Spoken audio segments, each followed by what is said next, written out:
जय हिंद दोस्तों, मेरा नाम है जयदीप। स्वागत है ऑप्शन गेनर के एक नए वीडियो पे। आज हम जिस कंपनी के बारे में चर्चा करने जा रहे हैं वो कंपनी काफ़ी ज़्यादा बज़ क्रिएट किए हुए स्टॉक मार्केट में इन दिनों में। एंड कंपनी का नाम है हैप्पीएस्ट माइंड टेक्नोलॉजी लिमिटेड। ये एक आईटी सेक्टर की कंपनी है। सॉरी, ये अपने आप को आईटी सेक्टर नहीं, डिजिटल आईटी सेक्टर की कंपनी कहलाना पसंद करती है। तो हैप्पीएस्ट माइंड जो है वो एक डिजिटल आईटी सेक्टर की कंपनी है। डिजिटल इंडिया का थीम भी बहुत चल रहा है। डिजिटल आईटीज की कंपनियां भी काफ़ी चल रही है इन दिनों, चाहे एफएल हो, चाहे एलटीआई हो, चाहे हैप्पीएस्ट माइंड। सो हैप्पीएस्ट माइंड के थोड़ा स्टॉक के मूवमेंट के बारे में चर्चा कर लेते हैं। आईपीओ जो है पिछले साल आया था। 17 सितंबर 2020 को कंपनी एनएससी और बीएससी पे लिस्ट हुई थी। आईपीओ प्राइस 180 का था। 350 के अराउंड पे ये लिस्ट हुई थी। 394 का हाई बनाया था।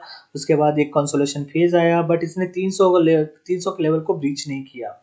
ठीक है, वहां से फिर ये कंसोलेशन पे था, बट ये जो ब्रेकआउट आया था, जो चार्ट पे आप देख रहे हो, ये इसके क्वार्टरली जब रिजल्ट आए थे पिछला, तो उस पे जो है इसका एबिटा प्रॉफिट मार्जिन जो है वो डायरेक्ट 100% हो गया था। तो ये वाला जंप जो है मार्केट ने खुशी खुशी इसको चढ़ा दिया। एंड ये जो चढ़ा तो डायरेक्ट 400 को ये ब्रीच करते हुए डायरेक्ट ये लगभग लगभग 600 के पास चल गया था।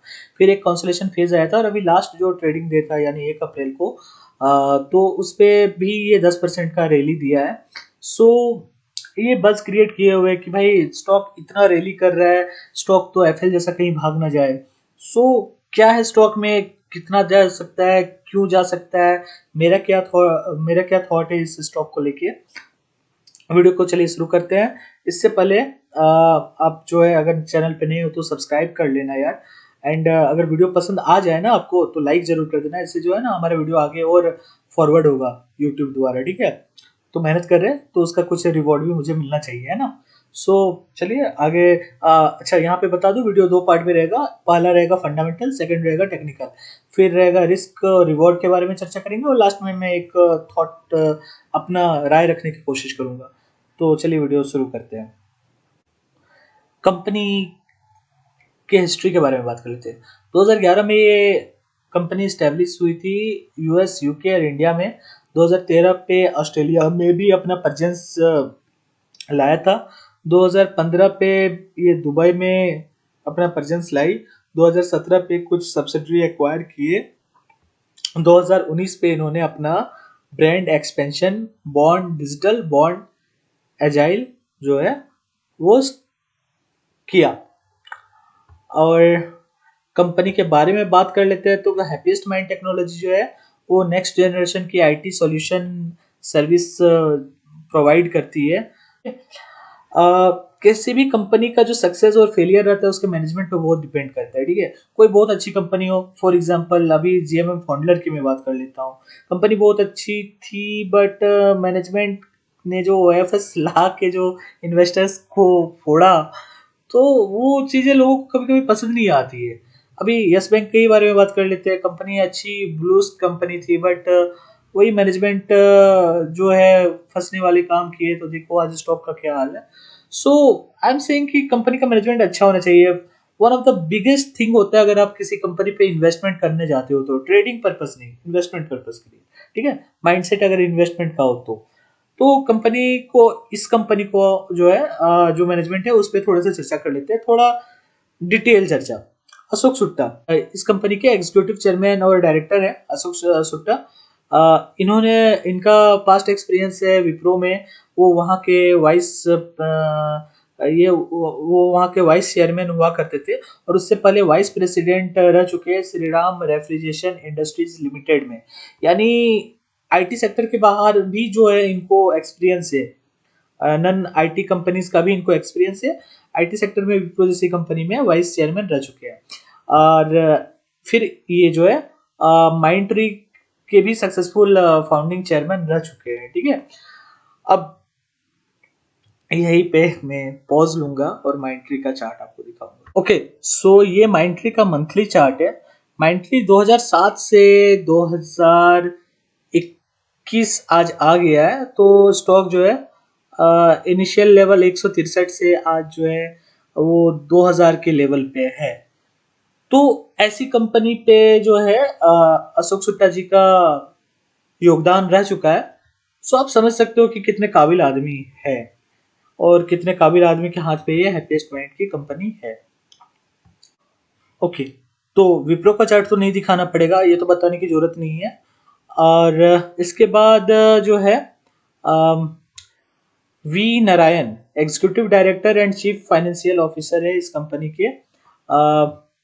25 साल का एक्सपीरियंस रहा है फाइनेंस एंड अकाउंट्स पे इनका। ये जो है सोनाटा सॉफ्टवेयर लिमिटेड में काम कर चुके हैं। TeamLease service limited, SAP India private limited, Oracle India private limited में भी ये काम कर चुके हैं। अब एक बार सोनाटा का चार्ट दिखा दूं तब आप लोगों को यकीन होगा कि ये कैसे आदमी है। सो ये सोनाटा सॉफ्टवेयर का चार्ट रहा। ये कंपनी भी 2000 से लेके 2021 तक प्रेजेंट है एंड कंपनी अपने टाइम पे बहुत अच्छी सॉफ्टवेयर कंपनी रह चुकी है। इसके बाद अवनीत सिंह कोचर है। ये non executive director of the company है एंड 2015 से एसोसिएट है। इनका 18 साल एक्सपीरियंस रहा है इन्वेस्टमेंट एंड मैनेजमेंट में।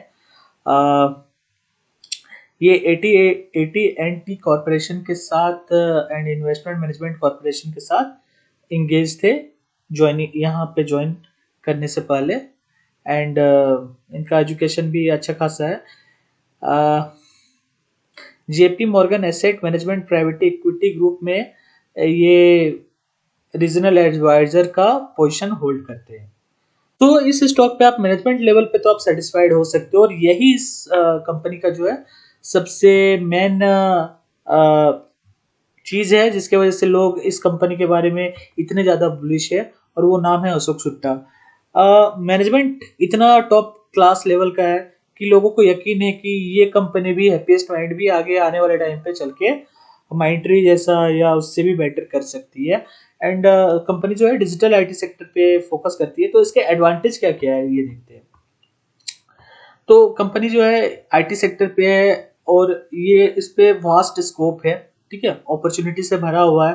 कंपनी के promoter Ashok Sutta one of the another reason to invest in this company. और 3 डेकेड से आईटी सेक्टर पे ये मतलब एक्सपीरियंस है उनका। कंपनी जो है फोकस्ड करती है automation, blockchain, robotics, drones, securities जैसी चीजों पे, ठीक है। रिस्क फैक्टर क्या है भाई, आईटी सेक्टर की कंपनी है तो पीयर्स जो है एकाएक कहीं से खड़े हो जाते हैं। कोई गली में आज सॉफ्टवेयर डेवलप कर रहा बंदा कल को एक सेम एआई वाली कंपनी खड़ी कर सकता है। तो ये एक रिस्क फैक्टर है। और आईटी सेक्टर को टाइम टू टाइम अपने आप को अपडेट रखना पड़ता है। जो पीछे रह जाता है वो नोकिया बन जाता है। सो ये मतलब एक डिपेंड है मेरे से जो सबसे अब मैं आऊंगा अपने थॉट प्रोसेस पे, ठीक है।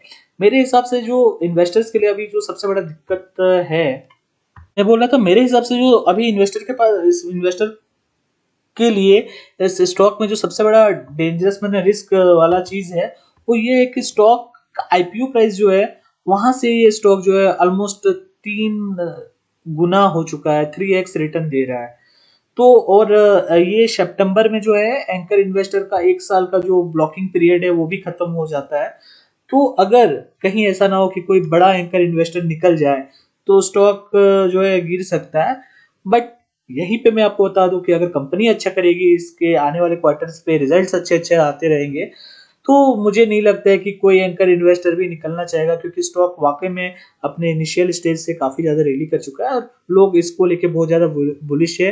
फ्यूचरिस्टिक स्टॉक माना जा रहा है क्योंकि डिजिटल आईटी कंपनियों को ही फ्यूचर माना जा रहा है आगे चल के। आप देख सकते हो एफएल जैसी कंपनी आज भी रैली कर रही है, माइंट्री जैसी कंपनी आज भी रैली कर रही है। तो यहीं पे जो है हैप्पीएस्ट माइंड के लिए ये डिजिटल आईटी कंपनी होना ही अपने आप में एक एडवांटेज है और इतना ज्यादा ओवर वैल्यूड हो जाना एक डिसएडवांटेज है। तो आपको क्या लगता है, आप कमेंट करना कि आपको इस वैल्यूएशन पे इस कंपनी पे इन्वेस्टमेंट करना सही लग रहा है कि नहीं लग रहा है। म्यूचुअल फंड के मैनेजर का एक में कोटेशन पढ़ रहा था, उनका बोलना था कि उनको हाई वैल्यूएशन कंपनीज में इन्वेस्ट करना पसंद है ताकि वो उनको और हायर प्रीमियम वैल्यूएशन पे बेच सके, ठीक है। तो ऐसे ही कुछ चीजें हैं हैप्पीएस्ट माइंड में। आखिर मार्केट आपको वैल्यूएशन तभी देता है जब आप उसके लायक रहते हैं, ठीक है। तो इबिटा मार्जिन जो है आप डबल डायरेक्ट 100% कर रहे हो, तो मार्केट तो आपको रैली कराएगा, ठीक है। इन्वेस्टर तो आएंगे, स्टॉक का प्राइस तो बढ़ेगा। अब आपको डिसाइड करना है कि आपको इस पे रिस्क लेना है या नहीं लेना है।